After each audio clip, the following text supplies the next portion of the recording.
وَمِنَ النَّاسِ مَن يَعْبُدُ اللَّهَ عَلَىٰ حَرْفٍ فَإِنْ أَصَابَهُ خَيْرٌ اطْمَأَنَّ بِهِ وَإِنْ أَصَابَتْهُ فِتْنَةٌ انقلب عَلَىٰ وَجْهِهِ خَسِرَ الدُّنْيَا وَالْآخِرَةَ ذَلِكَ هُوَ الْخُسْرَانُ الْمُبِينُ۔ لوگوں میں سے کچھ ایسے بھی ہیں جو اللہ تعالیٰ کی بندگی کرتے ہیں کنارے کنارے، بچ بچ کر۔ یہ وہ روگ جس کو کہا گیا فی قلوبہم مرض، جن کے دلوں میں روگ ہوتا ہے۔ ایک وہ لوگ ہوتے ہیں کہ حق کو قبول کیا، پھر ہر چہ بعد آباد منجدھار میں پھر وہ چھلانگ لگاتے ہیں۔ ہر چہ بعد آباد ماں کشتی دراب انداختے، ہم نے حق کو قبول کیا، اس کشتی کو ہم نے پانی میں ڈال دیا ہے، اب یہ کشتی تیرے گی تو ہم تیریں گے، یہ ڈوبتی ہے تو ہم ڈوبنے کے لیے تیار ہیں۔ ایک وہ ہے جو چاہتے بھی ہیں حق کے ساتھ چلنا، لیکن کنارے کنارے گہرے پانی میں نہیں جانا چاہتے، خطرات مول نہیں لینا چاہتے، اپنے لیے جان اور مال جو ہے اس کو بچا بچا کر۔ وہ جو اقبال نے کہا تو بچا بچا کے نہ رکھ اسے تیرا آئینہ ہے وہ آئینہ کہ شکست ہو تو عزیز تر ہے نگاہ آئینہ ساز میں۔ لیکن یہ کچھ لوگ بچ بچ کر چلنا چاہتے ہیں، کوئی گردن نہ پہنچ جائے، کوئی نقصان نہ ہو جائے، کوئی ہمیں قربانی نہ دینی پڑے۔ وَمِنَ النَّاسِ مَن يَعْبُدُ اللَّهَ عَلَىٰ حَرْفٍ، کنارے ساتھ۔ فَإِنْ أَصَابَهُ خَيْرٌ اطْمَأَنَّ بِهِ، اگر خیر آئے تو مطمئن رہیں گے۔ وَإِنْ أَصَابَتْهُ الْفِتْنَةُ انقلب عَلَىٰ وَجْهِهِ، اور اگر کوئی فتنہ آ گیا، آزمائش آ گئی، کوئی قربانی کا وقت آ گیا، پکار آ گئی، نکلو اللہ کی راہ میں اور لاؤ اللہ کی راہ میں، تو وہ اپنے چہروں کے بل اوندھے گر جاتے ہیں۔ خسرت دنیا والآخرہ، یہ خسارہ ہے، یہ گھاٹا ہے، یہ نقصان ہے دنیا اور آخرت دونوں کا۔ ذالک هو الخسران المبین، اور یہ بہت ہی نمایاں اور واضح تباہی ہے۔ احسب الناس ان یترکوا ان یقولوا آمنا وهم لا یفتنون، کیا لوگوں نے یہ سمجھا تھا کہ وہ چھوڑ دیے جائیں گے صرف یہ کہنے سے کہ ہم ایمان لے آئے، اور انہیں آزمایا نہ جائے گا؟ اب دیکھ رہے ہیں، اب وہی تیکھا انداز ہے، اظہار ناراضگی ہے، اظہار خفگی ہے۔ کیا لوگوں نے یہ سمجھا تھا کہ وہ یہ کہنے سے جنت میں داخل ہو جائیں گے، چھوڑ دیے جائیں گے کہ وہ ہم ایمان لے آئے، انہیں آزمایا نہ جائے گا؟ وَلَقَدْ فَتَنَّا الَّذِينَ مِن قَبْلِهِمْ، ہم نے تو جو بھی ان سے پہلے تھے ان کو بھی آزمایا ہے، ہر ایک کو آزمایا۔ آزمائش کے بغیر ہم نہیں کسی کے ایمان کو تسلیم کرتے۔ فَلَيَعْلَمَنَّ اللَّهُ الَّذِينَ صَدَقُوا وَلَيَعْلَمَنَّ الْكَاذِبِينَ، تو اللہ تعالیٰ تو ظاہر کر کے رہے گا، لفظی ترجمہ تو ہوگا اللہ جان کر رہے گا، لیکن اللہ تعالیٰ کا علم تو قدیم ہے، جو کچھ ان کے دلوں میں اللہ جانتا ہے، لیکن اللہ ظاہر کر دے گا کہ کون کتنے پانی میں ہے، کون منافق ہے، کون ضعیف الایمان ہے، کون قوی الایمان ہے، کون صادق الایمان ہے، کوئی کون جو ہے جھوٹ موٹ کا مومن بنا ہوا ہے، کون وہ دودھ پینے والا مجنو ہے اور کون واقعتاً جانثار مجنو ہے۔ یہ سب کچھ پتہ چلتا ہے آزمائشوں سے، اور ہم نے تو آزمایا ہے ان کو بھی جو ان سے پہلے تھے، تو لازماً اللہ واضح کر کے رہے گا، مبرہن کر دے گا ان کو بھی کہ جو سچے ہیں، اور وہ یقیناً واضح کر دے گا، نمایاں کر دے گا ان کو بھی جو جھوٹے ہیں۔ فَإِذَا مَسَّ الْإِنسَانَ ضُرٌّ، جب انسان کو کوئی تکلیف پہنچی، دعانا، ہمیں پکارتا ہے، دعائیں کرتا ہے۔ ثُمَّ إِذَا خَوَّلْنَاهُ نِعْمَةً مِنَّا، جب ہم اسے لپیٹ دیتے ہیں اپنی نعمت میں، قَالَ إِنَّمَا أُوتِيتُهُ عَلَىٰ عِلْمٍ، تو وہ کہتا مجھے یہ ملا ہے اپنے علم کی بنیاد پر، میری ذہانت، فطانت، میری سمجھ، میری کاریگری، میں نے بر وقت اندازہ کر لیا کہ اب کیا حالات ہونے والے ہیں، کس چیز کی ڈیمانڈ پیدا ہونے والی ہے، میں نے اس کی فیکٹری لگا لی، تو دیکھو میرے وارے نیارے، یہ ساری میری سوجھ بوجھ ہے۔ بل ہی فتنۃ، نہیں، یہ تو تمہارے لیے فتنہ ہے، آزمائش ہے۔ ولکن اکثرہم لا یعلمون، لیکن ان کی اکثریت علم نہیں رکھتی۔ قد قالها الذین من قبلہم، پہلوں نے بھی ایسی بات کہی تھی، قارون کی طرف اشارہ ہو گیا۔ فما اغنی عنہم ما کانوا یکسبون، تو جو کچھ بھی انہوں نے کمائی کی تھی وہ انہیں بچا نہیں سکی جب اللہ نے قارون کو اور اس کے محل کو دھسا دیا اس کے خزانوں سمیت زمین کے اندر۔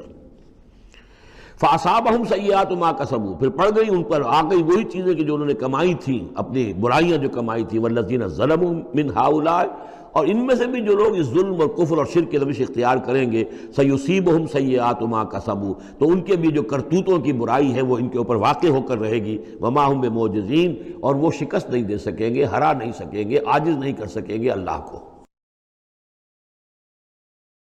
تبارک الذی بیدہ الملک وہو علی کل شیء قدیر، بڑی بابرکت ہے وہ ہستی جس کے ہاتھ میں ہے بادشاہی، راج اس کا ہے۔ یہ ہے دین کا سیاسی پہلو، پوری کائنات پر اس کا راج چل رہا ہے۔ دنیا میں بغاوت ہے، کیوں ہے؟ وہ اپنے ایمان کے دعوے داروں کا امتحان لینا چاہتا ہے بس، ورنہ سورج، چاند، گیلیکسیز، پوری کائنات اور خود ہمارے جسم کا ایک ایک ذرہ اس کے قانون کا پابند ہے، تابع ہے۔ ہمارا جسم ہمارے اختیار میں کہاں ہے؟ میں تنگ آ جاتا ہوں، 2 دن ہوتے ہیں یہاں سے تو طبیعت خراب ہو جاتی ہے، جب تک کہ پھر وقت لگتا ہے، قینچی لے کر بیٹھتا ہوں۔ اگر میں چاہوں کہ یہاں بال نہ آئے، میرا جسم ہے، میرا تو اختیار نہیں، وہ تو آئیں گے۔ تو ہمارا جسم بھی جہاں تک اس کی فزیولوجی کا تعلق ہے، اس کی اناٹومی کا تعلق ہے، یہ سارا اللہ کے قانون کے تابع، میرے تابع تو نہیں۔ میں چاہوں میرا دل ذرا رک جائے، جب چاہوں میں اس کو سٹارٹ کر دوں، تو یہ تو نہیں ہوگا۔ جب بند ہوگا بند ہو جائے گا، میرے اختیار میں نہیں ہے۔ لیکن یہ کہ جو ہماری اختیاری زندگی ہے، اس میں ہم نے طے کر لیا ہے کہ اللہ کی نہیں مانیں گے، اپنی مانیں گے، اپنی مانیں گے، اپنی بیویوں کی مانیں گے، اور جو بھی نظام ہے اس کے ساتھ وفاداری کریں گے، چاکری کریں گے، ان کی ملازمت کریں گے، ان کے رتھوں کے اندر ہم بیل بن کر جتیں گے تاکہ ہمیں عیش ملے، دنیا کے اندر ہمارے لیے مقامات ہوں، ہماری عیش ہو، بس اللہ خیر صلی اللہ۔ تو یہ ہے اصل میں امتحان، ورنہ بادشاہی یہاں اب بھی اسی کی ہے۔ یہ صرف ہلدی کی گانٹھ ہے جسے لے کر ہم پنساری بن کر بیٹھ گئے، میری مرضی، میرا خیال، میرا نظریہ یہ ہے، اور ہمارے نزدیک جو ہے طریقتکم المثلی، ہمارے جو کلچر ہے، مثالی نظام جو ہم نے بنایا ہے، ہمیں اس کی حفاظت کرنی ہے۔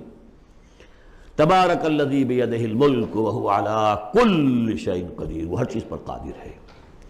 الذی خلق الموت والحیاۃ لیبلوکم ایکم احسن عملا۔ ہم نے بھی دیکھا پہلے کنتم امواتا فاحیاکم ثم یمیتکم ثم یحییکم ثم الیہ ترجعون۔ یہ وقفے کیوں ڈالے گئے؟ یہ موت کا وقفہ کیوں ڈال کر زندگی کا ایک حصہ نکال دیا علیحدہ؟ 30 40 50 60 سال یہ دنیا کی زندگی، پھر موت کا وقفہ۔ موت ایک زندگی کا وقفہ ہے، یعنی آگے بڑھیں گے دم لے کر۔ کیوں؟ اس کی حکمت بتائی۔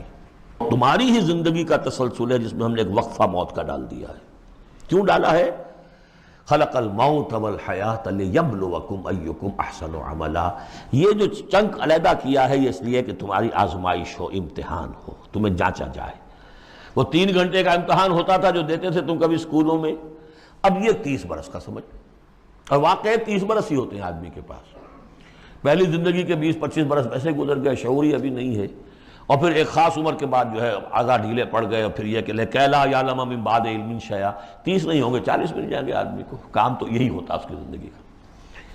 لیکن اس لیے ہے لیبلوکم ایکم احسن عملا، تاکہ تمہیں جانچے پرکھے دیکھے تم میں سے کون ہے اچھے عمل کرنے والا۔ اب دیکھیے علامہ اقبال کی جو نظم ہے زندگی کے موضوع پر، واقعہ یہ ہے کہ بہت چوٹی کی چیز ہے، بہت عمدہ چیز۔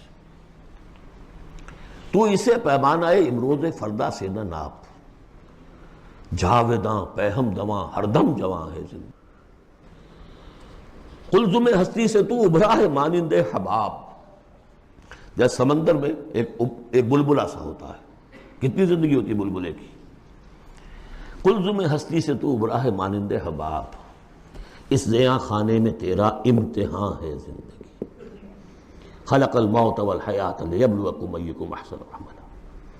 ہے کبھی جاں اور کبھی تسلیم جاں ہے زندگی۔ فَأَمَّا الْإِنسَانُ إِذَا مَا ابْتَلَاهُ رَبُّهُ فَأَكْرَمَهُ وَنَعَّمَهُ فَيَقُولُ رَبِّي أَكْرَمَنِ۔ انسان کا معاملہ یہ ہے کہ جب اس کا رب اسے آزماتا ہے، اسے عزت دیتا ہے، نعمتیں دیتا ہے، تو وہ کہتا ہے میرے رب نے مجھے عزت دی۔ وَأَمَّا إِذَا مَا ابْتَلَاهُ فَقَدَرَ عَلَيْهِ رِزْقَهُ، جب اسے آزماتا ہے اور اس کا رزق جو ہے اس پر تنگ کر دیتا ہے، راشننگ کر دیتا ہے، تھوڑا تھوڑا دیتا ہے، فَيَقُولُ رَبِّي أَهَانَنِ، تو وہ کہتا ہے میرے رب نے مجھے ذلیل کر دیا۔ آپ کو کیا خرابی نظر آئی اس میں؟ کوئی شرک نہیں ہے۔ اس نے یہ تو نہیں کہا کہ مجھے نعمتیں دی ہیں تو کوئی لکشمی مائی کی کرپا ہو گئی ہے، یہ تو نہیں کہا۔ اللہ نے، میرے رب نے مجھے عزت دے دی، اور اگر کہیں تنگی آ گئی ہے تو یہ میرے رب نے مجھے ذلیل کر دیا۔ توحید تو مکمل ہے نا یہاں، کہ کسی اور دیوی دیوتا کسی اور الہہ کا تذکرہ نہیں ہے، رب ہی نے مجھے عزت دی، رب ہی نے مجھے ذلیل کیا۔ تو عز من تشاء و تذل من تشاء، اے اللہ تو ہی ہے جس کو چاہتا عزت دیتا ہے، جس کو چاہتا ذلیل کر دیتا ہے۔ تو کیا خرابی کیا ہے اس میں؟ اس میں خرابی یہ ہے کہ اس دنیا میں جو کچھ تمہیں ملتا ہے تم اسے عزت مت سمجھو، یہ امتحان ہے، اور اگر کبھی تنگی آتی ہے اسے ذلت نہ سمجھو، یہ بھی امتحان ہے۔ یہ برابر ہے، یہ تم نے اسے عزت سمجھا دھوکہ کھا گئے، اس کو ذلت سمجھا دھوکہ کھا گئے۔ چاہے توحید انٹیکٹ ہے آپ کی، لیکن توحید جو ہے وہ تو یوں سمجھیے کہ جڑ بنیاد ہے نا ہدایت کی، اس سے اوپر بھی تو منزلیں ہیں ہدایت کی کہ نہیں؟ یہ امتحان ہے۔ ایک لفظ جو کامن ہے، اذا مبتلاہ ربہ فاکرمہ، جب اسے ابتلا میں ڈالا اور ابتلا میں عزت دی۔ دیکھیں اب کرتا کیا ہے، صبر کر، یہ شکر کرتا ہے، اپنی جو بھی ہم نے اس کو نعمتیں دی ہیں وہ حقداروں کو ان کے حق ادا کرتا ہے کہ نہیں کرتا ہے؟ یہ عزت نہیں ہے، عزت تو تب ہوگی جب تم اس امتحان میں پورے اترو گے۔ ذالک یوم التغابن، وہ تو قیامت میں پتہ چلے گا کہ کس کے لیے عزت تھی کس کے لیے نہیں۔ کسی کو تنگی دی ہے تو یہ ذلت نہیں ہے، دیکھنا ہے صبر کرتا ہے کہ نہیں کرتا۔ کہیں یہ بالکل مستر ہو کر اور اپنی عزت نفس جو ہے ہتھیلی پر رکھ کر لوگوں کے سامنے مانگنے کے لیے تو نہیں نکل جاتا، پتہ چل گیا نا۔ تو یہ امتحان ہے۔ تو پہلا درجہ سمجھیے کہ چاہے فراوانی ہو، عیش ہو، آرام ہو، دولت ہو، یہ بھی امتحان، تکلیف ہے، رنج ہے، محنت ہے، مشقت ہے، اسرت ہے، تو یہ بھی امتحان، دونوں برابر ہو گئے۔ اب بھی ہدایت اس سے اوپر بھی ہے ایک۔ ہمارے دل میں یہ چور رہے گا پہلا امتحان آسان ہے دوسرا مشکل ہے، نہیں، حقیقت اس کے برعکس ہے۔ پہلا مشکل ہے، یہ دولت میں رہ کر بھول جانے کا آپ کے اندر زیادہ امکان ہے۔ میں نے حدیث آپ کو سنائی تھی، ما قل و کفا خیر مما کثر و الہا، اگر زیادتی ہوگی دولت ہوگی تم اللہ کو بھول جاؤ گے تو زیادہ سخت نقصان یہ ہے، زیادہ بڑا امتحان یہ ہے۔ اور اگر ناپ تول کر مل رہا ہے تو ہر وقت اللہ یاد رہے گا، یہ ہلکا ہے، اگر حقیقت وہ بھاری ہے۔ اور اسی میں وہ واقعہ لوٹ کر لیجئے امام احمد ابن حنبل رحمۃ اللہ علیہ کا، کہ جب وہ مار پڑ رہی تھی کہ جس کے بارے میں الفاظ ہیں کہ ہاتھی کو بھی وہ مار پڑتی تو بالبلا اٹھتا، اس وقت آنکھوں میں آنسو نہیں آئے۔ کب آئے؟